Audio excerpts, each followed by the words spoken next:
It's time for us to build bridges rather than walls. It's not an issue for us, no? Because we have the submission to authority. Wow. no? No. And we will overcome evil with good. Kung kinsa ang gibutang di ang mayor, mo submit ta, muuyon ta, no, sa mga balaod nun. We will make peace with them. Even sa atong mga city councilors. We will make peace with them. Kay kung magkontradik ka sa ilaha, mas dili maayo. Kay gipili gani kas katawhan para manirbisyo ka. Okay. Kung saan naman nimo pagserbisyo kung gakontradik ka kanunay, gabangi kanunay, gaaway kanunay.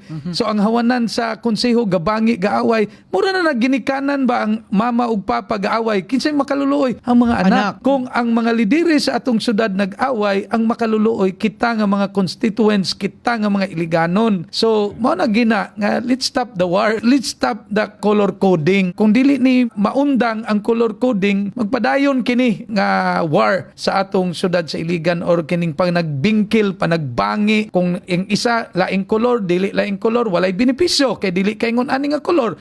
The same is with the other colors. So kita kung ako ang mayor ko sa tanan. Mayor ko sa pula, mayor ko sa black, mayor ko sa puti, sa yellow. Because kini sila mga iliganon, no? Dili nato tagaag distinction, dili na tagaag division. It's time for us to build bridges rather than walls.